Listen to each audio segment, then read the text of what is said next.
welcome back to I Swear I'm Fine, where today's episode is about something that I don't think people talk enough about. Today's guest is Levi. How are you? Stellar. Yeah? Can you tell us a little bit about yourself? Where are you from? Um, my name is Levi. I'm from the beautiful town of city of Pittsburgh. A little bit about myself. I'll be 47 next week. Um, construction worker. I build bridges. Uh, come from a solid family.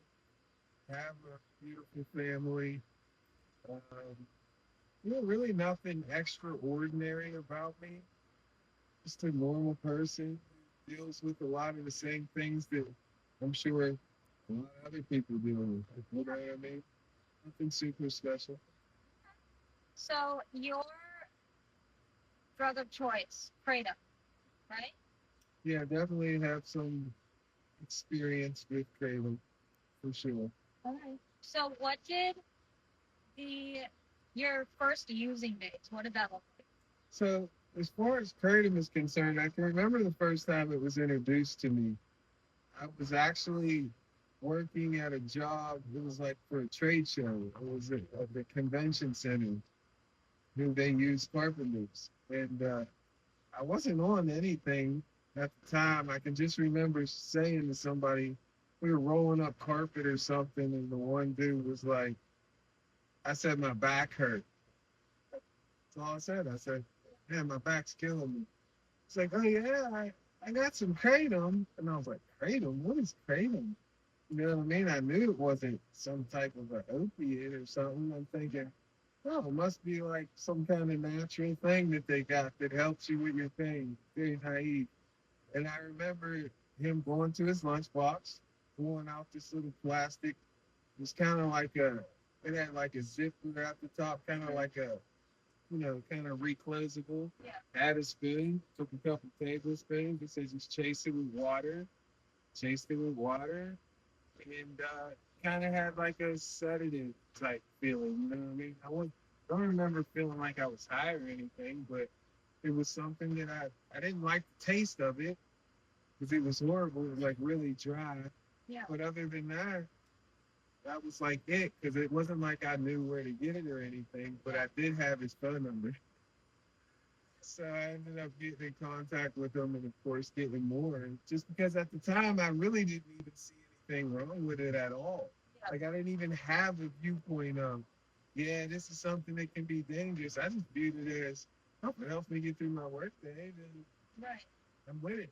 Right. So, what happened when you realized you could get it anywhere?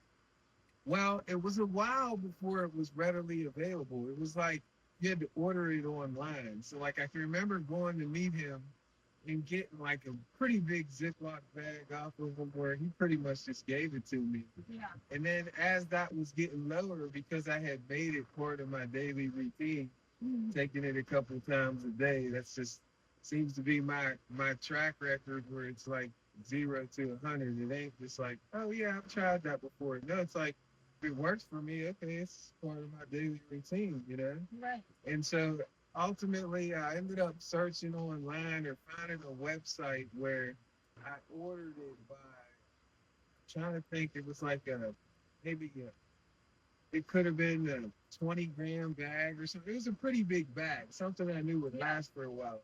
And they UPS'd it to my house. It was from North Carolina. It came from North Carolina in a brown box. And that's pretty much how I got it for a while. Like, because this was something that lasted over a period of, I'm going to say, at least a year and a half. Yeah. And it progressed from when they shut that website down to where I found a place that was in the south side of Pittsburgh where I was able to grab it by the kilogram. It's like, what is that, 2.2 pounds or something like that? It's this big vacuum sealed package. And basically, I would get it, put it in the smaller bags, and then just, again, still just the same amount. Like, I wasn't trying to feel like falling asleep. Just a couple tablespoons every couple of hours, and that was just kind of like my routine. So what happened? Like, when did you realize that this is becoming a problem? Um, there was a couple different things. Like, let's say that I would go. I kind of recognized pretty quick that like I just didn't want to not have it. Wasn't that I had to go through any kind of withdrawal or anything. It was just kind of like having had experience with opiates in the past, even just that initial anxiety, like that anxious feeling first thing in the morning. Yeah. I know that that would go away as soon as I took those first couple tablespoons. So I never really had to go into like the throes of withdrawal. So that that in and of itself should be kind of a warning sign to anybody who's wondering if they have a problem. You're not even willing to go without it, probably got some kind of problem.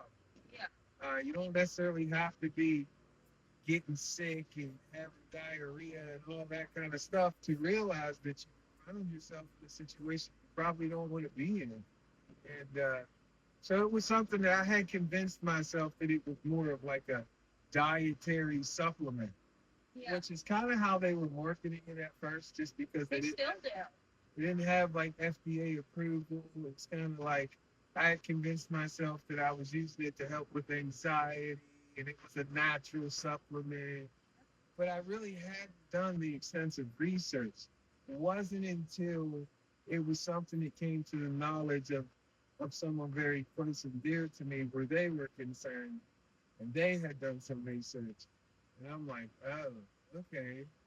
Didn't realize how the effects of it were very, very similar to that of opiates. The thing is, kratom comes in different strains. We've got like the green vein, white vein, red vein. Red vein is more for like sedative, like kind of calm you down, relax, chill, make it easier to sleep through the night. Take it in different dosages. The green vein is for like energy and help you get through your work day. And the white vein, I never really liked that because it just kind of made me feel weird. So I never really messed with that. But as I found out what the different usages before, green vein is pretty much what I used because I used it for my work day. Like I never missed work or something because I needed kratom. It was actually what made work even more enjoyable than it would have been if I didn't have it. And it wasn't like I even tried to hide it. I'd be in lunchtime, I'd open up my lunchbox, I'd pull out a Ziploc bag, couple tablespoons, chase you with water, and guys are like, "What's that? Is that like what do you call it? Is that like vitamins or some kind of shake or something like that?" It don't even matter, bro. It's just a daily supplement that I take. It wasn't even something I talked about. I Right. really wasn't willing to open it up for a conversation for other people to tell me what it was that was right or wasn't right. Yeah. So it didn't start really gaining popularity until my usage of it started to wane down. Okay. So you said that you would take a couple tablespoons of it. Did it ever go further than that? Like So you like create a tolerance, I guess? you can build somewhat of a tolerance. So like the problem with kratom is obviously everybody's body is different. It doesn't, how do I say this? It doesn't quickly go into your system. So it's very, very dry. The powder, they sell it in capsules, but the powder is very dry. And so what happens is it dries out your gut. It dries out your intestines. So it's going to lead to constipation and stuff like that because there's no it's pulling fluid, but like unless you're drinking a lot of water, it can mess up your digestive tract. It really can. It affects your digestive tract. And really, through doing a little bit of research, the part of your brain that it affects too, some type of MU receptor or whatever, it has an effect on your digestive tract as well. That's why whenever people start going through withdrawal, they start having diarrhea and stuff because those are linked. Like the way your brain works with the opioid receptors and your digestive tract, those are linked together. So it's not a coincidence that when you're taking a lot of that, that's affecting you to a certain extent. You don't really recognize it as much. Um, but yeah, that did affect me. But I didn't like the whole having, it was nasty. Like I said, it didn't taste good. And so unfortunately, that ultimately ended up leading me to its relative. Kratom's relative. What's that? Kratom's relative is 7-OH. 7-OH. 7-OH is basically an alkaloid from the kratom plant. Doesn't look anything like it, but it's usually, if it's sold at a gas station or somewhere, they're going to be probably close by. And so 7-OH uses one of the alkaloids found in the kratom plant, and it's highly concentrated. So it's highly concentrated, but it's just like a little pill. Yeah. Chewed up. You don't even really think about it, but you certainly feel the effects of it. So did you see, like, what was the progression of that? It's not as aggressive as a tolerance, your body building a tolerance to it as like Percocet or Vicodin or even Oxy. Those are more rapid. Like it's kind of like your dosage has to go up pretty quickly. I mean, it's not going to take what you might be able to stay at the same dose and for the same amount of time, feel the same way for a week, week and a half, depending on how much you're using. But with kratom, it's like long periods of time. Like you can pretty much stay good for a month, month and a half on that same dosage you've been taking and not feel like you need something sooner. But eventually, especially as you introduce more, to make sure that there's no chance that before you can get back to your kratom. Because that's how it happens. You start taking a little bit more because you don't want to leave the chance that you're going to feel not yourself. Yeah. That's how your tolerance starts to go up with kratom more so than with Percocet. Okay. You understand how that could be a little bit different? Yeah. And so likewise, it's the same with 7-OH. Obviously, the first time you take it, it's going to be a little bit more intense than the kratom. Mm-hmm. It's almost like taking a small, like a 5 milligram Percocet. You're like, wow, this is legal? Like this is only the doctor's prescription. You can find this at the gas station. Mm-hmm. I don't even think they ask you, are you 18 or anything like that, which I'm obviously well older than 18, but still it's insidious in the way that it's just so readily available. Yeah. It makes you think that, okay, it's not really that big of a deal or that harmful, because if it was, then they wouldn't be letting them sell it at the gas station. So why rehab? Rehab because, like I had said, even with the kratom, but even more so with the 7-OH, like it was part of my daily routine. It wasn't that I found myself lying in the gutter with nowhere to live or anything like that, but it certainly had taken such a large part of my life that I couldn't see my days without having. Yeah. Like they started out at, like, I think the smallest milligrams that I seen was like 20 milligram pills that you get like 5 of them in a package. Mm-hmm. And that was fine at first. That might have even lasted me 2 days.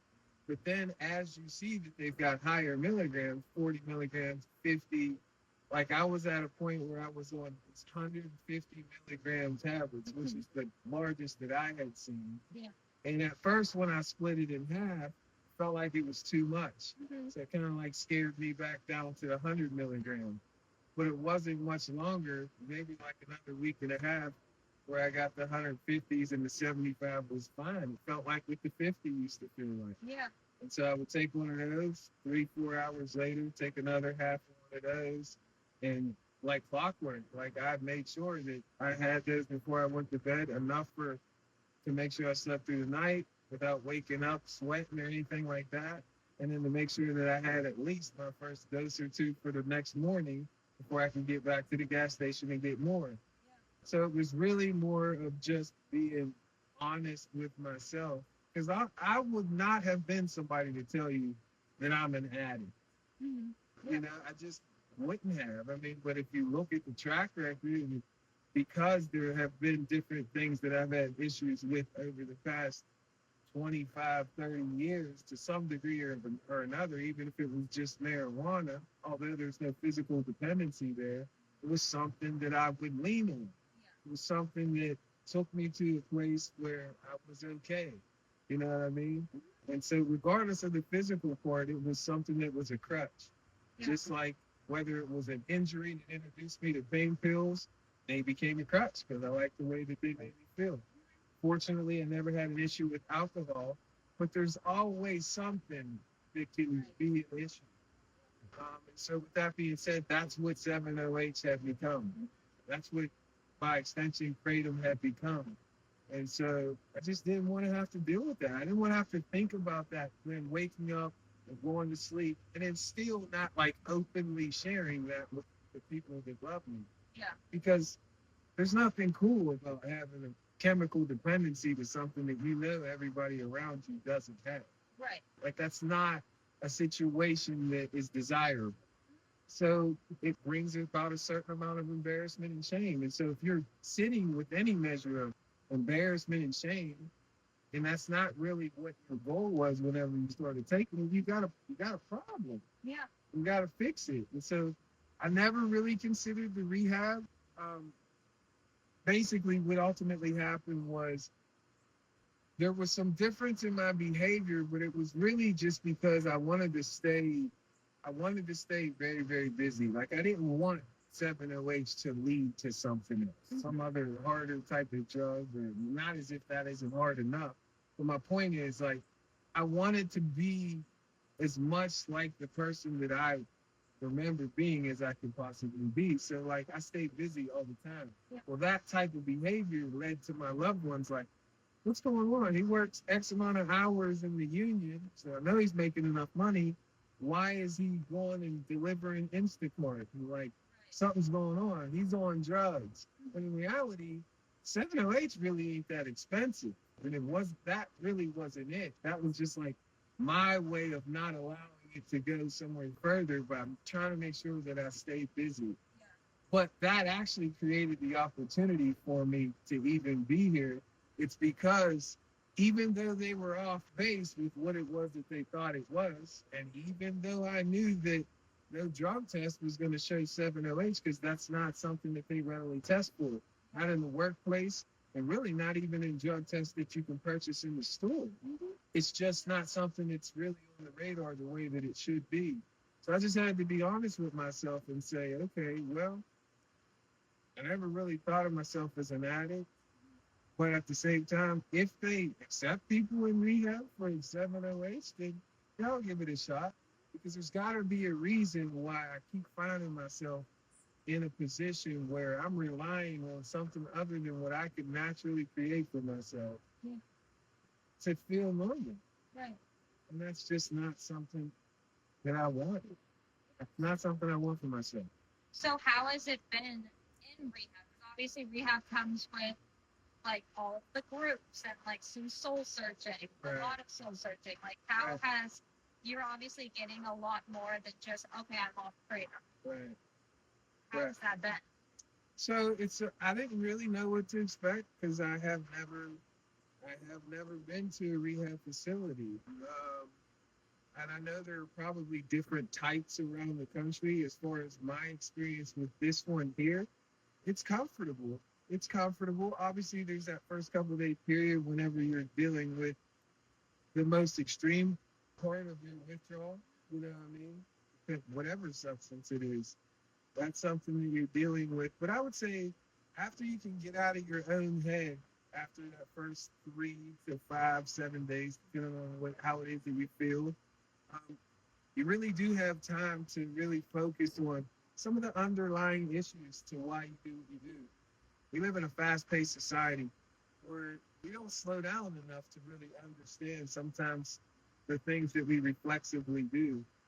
Obviously, for me, my knee-jerk response to a lot of situations that weren't necessarily comfortable for me was to take it to another place. To like, I don't really have to ask anybody's permission if I was holding, and all I had to do was snap a little pill, and it didn't matter where I was. It's not like, you're smoking a pipe somewhere or something. Yeah. You could literally be in the middle of anywhere and snap a little piece of a pill and throw it in your mouth. So there wasn't that particular stigma that came with it where everybody had to know, but it was still an unhealthy habit because I wasn't dealing with what I needed to deal with. And I never really saw myself as the type of person that ran from his problems. That's weird.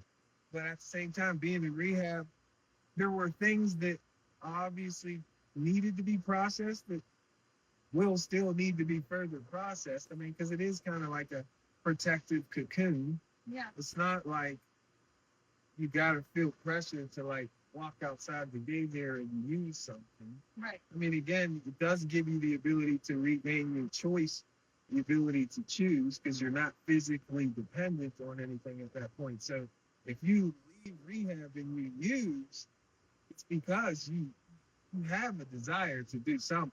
I mean, you got to be able to be smart about who it is that you're going to be associated with. Can't can't leave here and think we're going to associate with people that we used to get down with. Right. Even if it's a situation where you didn't get down with nobody and you did your dirt all by you lonely, meaning that that was something that you kept to yourself. Yeah. You got to avoid those same scenarios and situations, whether it's a place, whatever it is. But also, more importantly, I think one of the things rehab does for people is it slows them down enough to actually process, is this what I want? What do I want for myself? Do I enjoy being high or under the influence so much that, like, I can't wait to get out of here so I can do it again? Or am I actually searching for the solutions to help me be able to stay firm in my resolve to not do that, to not be enslaved to anything? You know what I mean? Because, like, to me, that sounds appealing. That is what I want. So, like, I don't have a desire to leave here and be like, man, I can't wait to get back to that gas station, give me some 708s. Yeah. Believe it or not, as relaxed and good as that made me feel, the fallout and everything about it is actually disgusting to me right now. Because it's like, you don't always think about the harm you're causing to your family, your children, your parents, and the people that you value the fact that they respect you. To lose the respect of people that you worked hard to get, not to just a showy display, but like if you're genuinely a good person and you like to help people and people respect you, like that's something that can kind of put a big cloud over that. Like feeling like, okay, well, I really respect this person. The decision making, not the best decision making. Right. And that can cause somebody that you really care about to distance themselves from. They might still love you. They're going to love you from a distance. And that's, you know, it's all about what you want, what's important to you.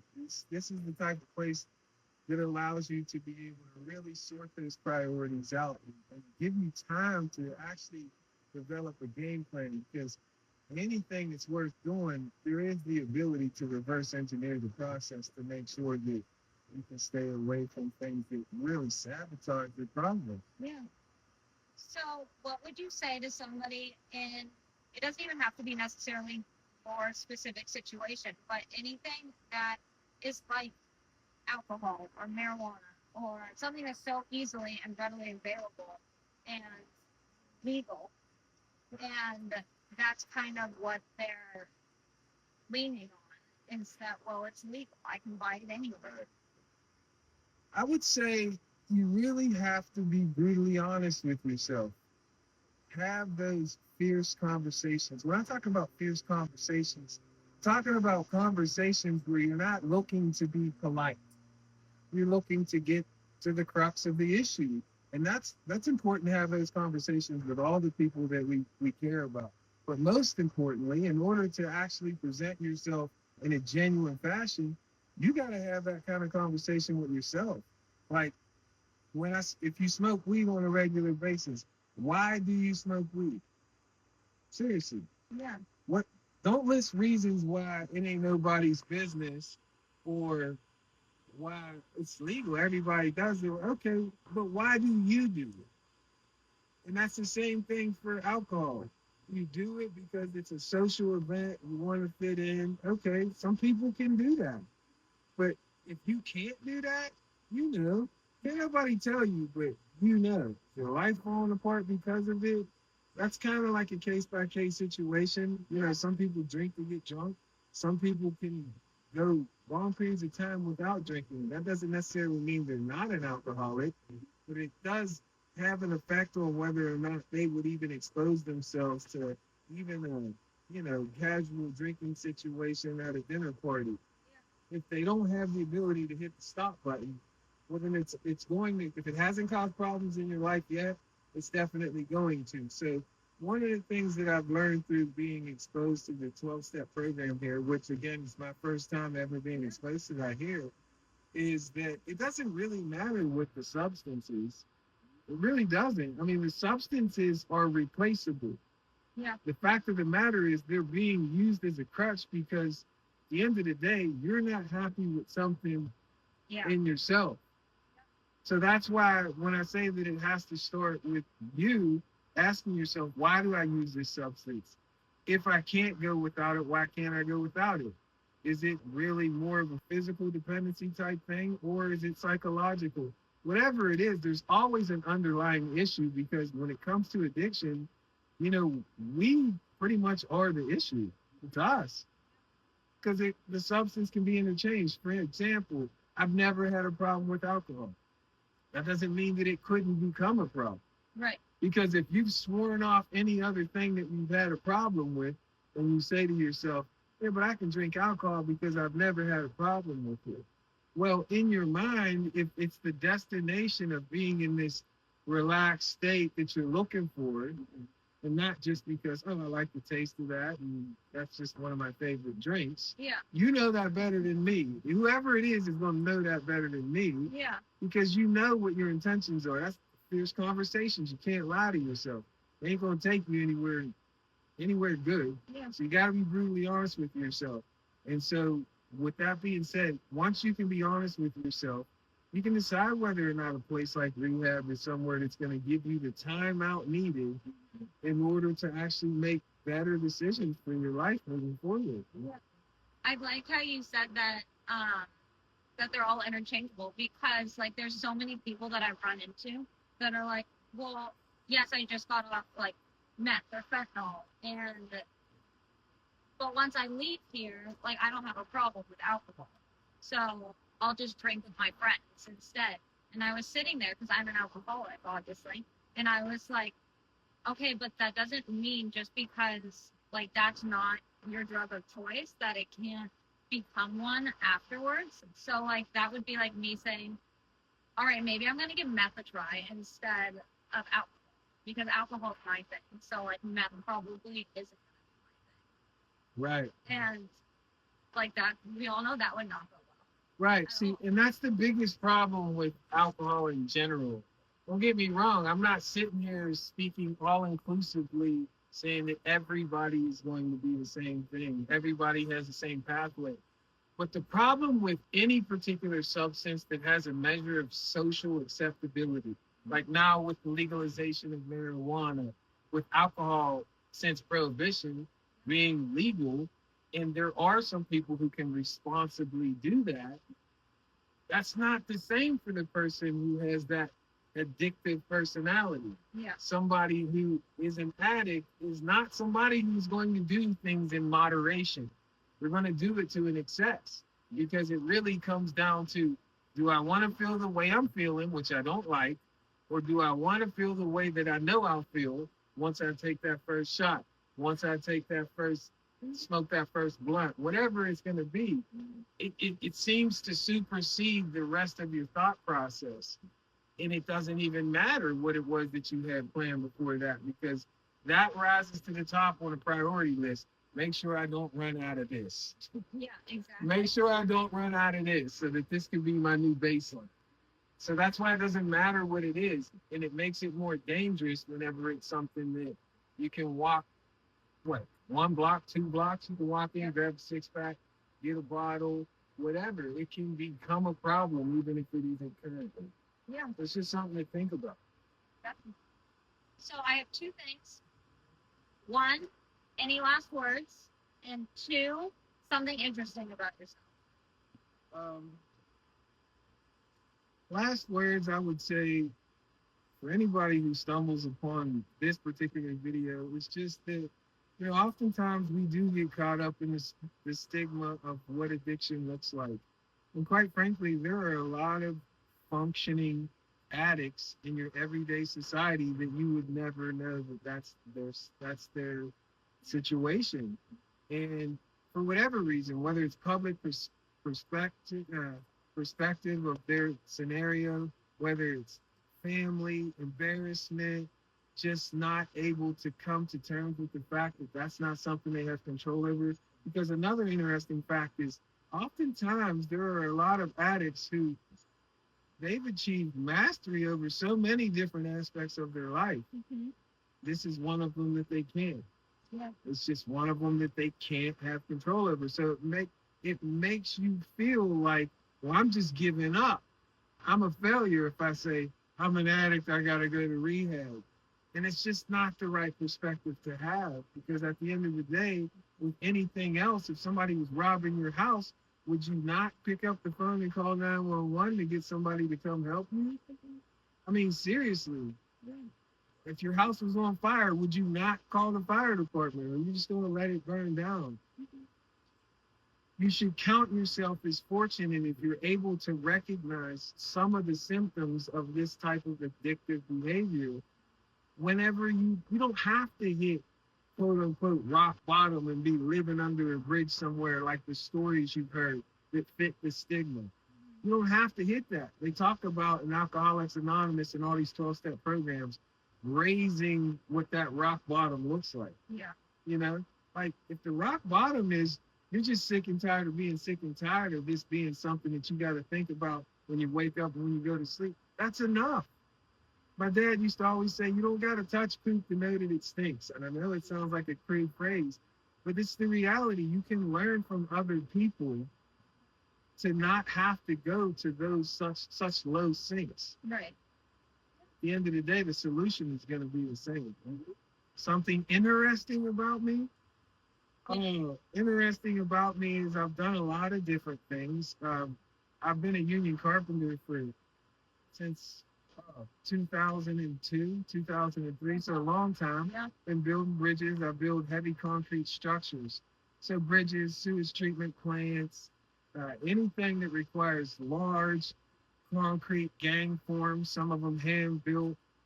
We use cranes a lot, that kind of stuff. I find the work enjoyable. I get to use my head and my hands and training apprentices. I love training people. The training process has always been interesting to me. Whenever I took a sabbatical from doing that for a few years, I was involved in high-end life insurance sales and quickly became an agency manager where I trained people on the sales process, having them sitting with me. For me, the aha moment whenever you can see that somebody gets it. And it's not a universal thing. It's like everybody learns differently. Like a conversation that I would have for you to get you from point A to point B, building kind of like a figurative bridge in your thought process, Yeah. is going to be different than maybe Chris because of his life's experiences. You know what I mean? Definitely. Somebody else that has a different background needs to be approached in a different way. And that's the kind of thing that is like, I can get excited about stuff like that, even though I don't get paid to do it, because to make a difference in somebody's life is important. I know I appreciate it if someone's made a difference in my life. So if there's anything that I can do for somebody else to make a difference in their life, I'm always down to do that. Yeah. Always down to do that. And so maybe somebody wouldn't just notice that or think that that's the way that I feel, but that is the way that I feel. And I feel like that if more people felt like that, obviously it would be a lot easier to admit whenever we need help with something. Yeah. Because oftentimes people get shut down. No one has time. I mean, society moves so fast. People, if they are struggling with a poor self-image or low self-confidence, the last thing they're thinking is that they're important enough or they mean enough that anybody else that has the answer is going to slow down and help them. Another thing that keeps people from availing themselves of programs like this. Well, thank you so much. I really appreciate the time. No problem. Honestly, it was really good. No problem. Thank you guys so much, and we'll see you next time.